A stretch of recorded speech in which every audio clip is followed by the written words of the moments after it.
Hey everybody, it's your girl Coco. I have with me Xavier and Miss Brooke. We got some breaking news for you guys.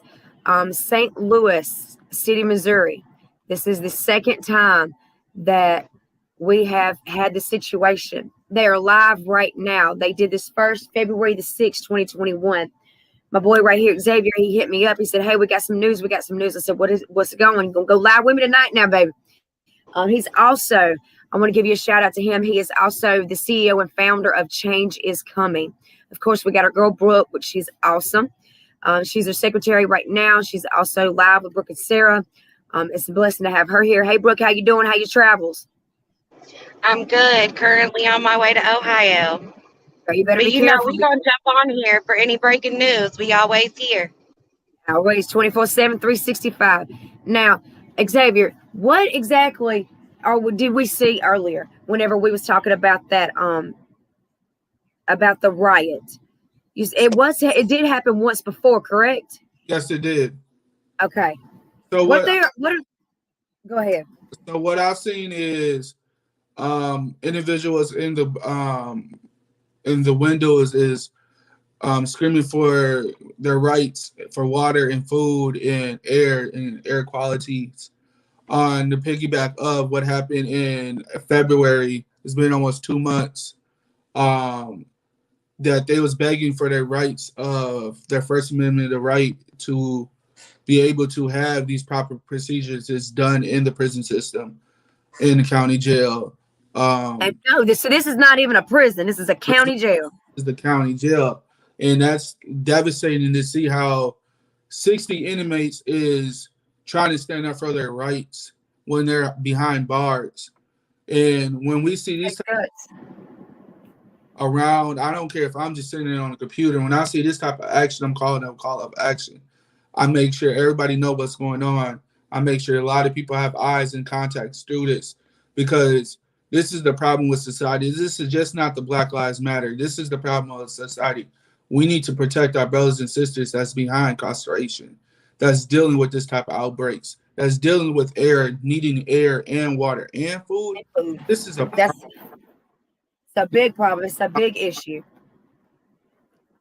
And I'm so grateful that we have you and we have the panel that we have whenever things like this happen and the situations implement themselves. It's like this, boots to the ground. St. Louis, Missouri, if you are anywhere near there, if you're an activist, if you have a loved one incarcerated, if you're just there as a supporter, we need somebody boots on the ground right now. 911 call to action. These men are begging and pleading for air, water, and food. Air, I've never heard that one before. I've never seen on any freaking sign at all since I've been doing this that they are screaming for air. So obviously, you guys, this is a reason to be waking up. This is a reason to be doing something. There's a reason why they put that on there. There's a reason why February 6th, 2021, and now April the 6th, the 2nd of 2021. This is only 2 months.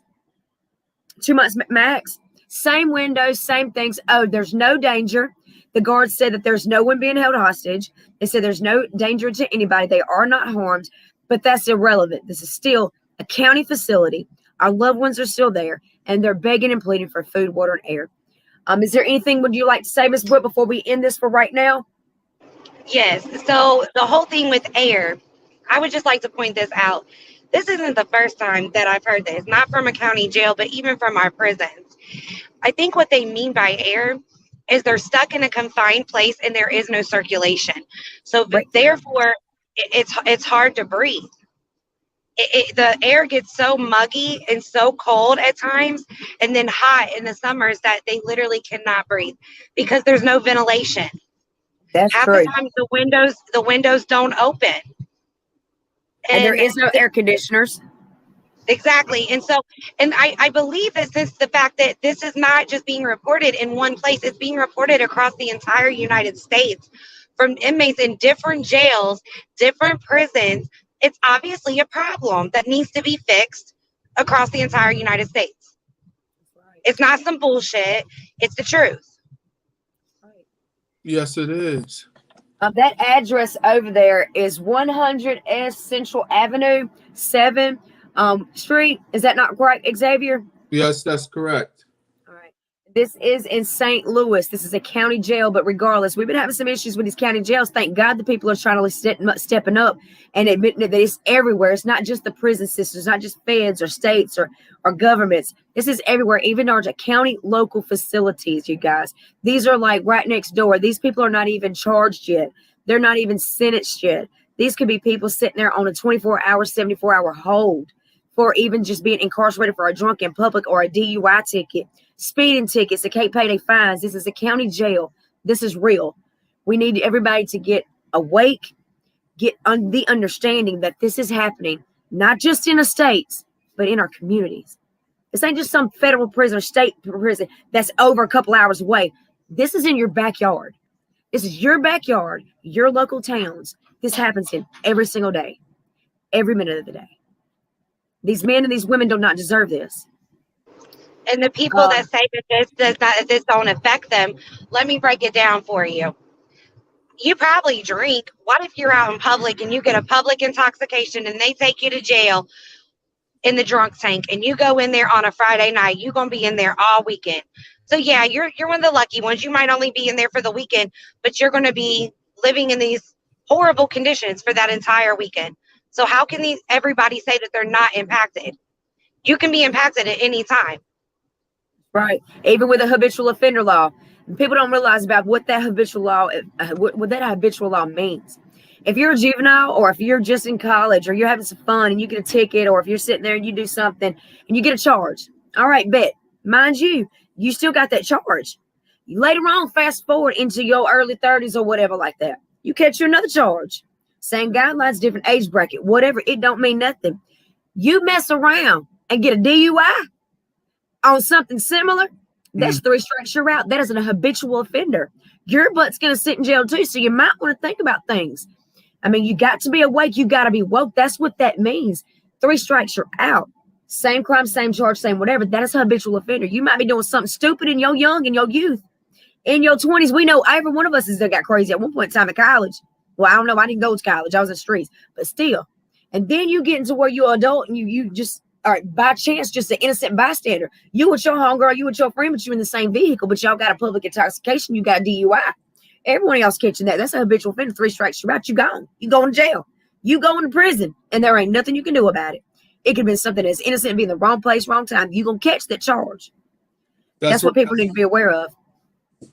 Yes. They need to be aware of their charges and how they label themselves to society. We need to stop having people going to jails and being targeted into the system and being stuck into the system. We need to abolish that system and be wiped away. We don't need no jails or prisons. We need to be able to have these foundations for these people to not to go to get incarceration, not to be locked up for these many of times, these many of weeks. We need to stop this. When it's a call of action like this, when they're calling an action in the county jail, this is a matter of a concern in our public, in our country, in our cities. This is we need these cities officials to understand our pain, what we go through, and how people is getting treated in the county jail or in the prison system. These city officials, these state officials need to understand how we feel on a daily basis. And we need to oppress our folks in our communities to understand we're not giving up and we're not stopping. Thank you so much. We appreciate that. We appreciate you coming on here. You know, it's so true. What'd you say, Brooke? I was just wanting to say, if anybody wants to see what's going on, there's multiple news stations that are live with the information and footage in St. Louis. Also, I have posted it in the Live with Brooke and Sarah. It is on our page, Live with Brooke and Sarah.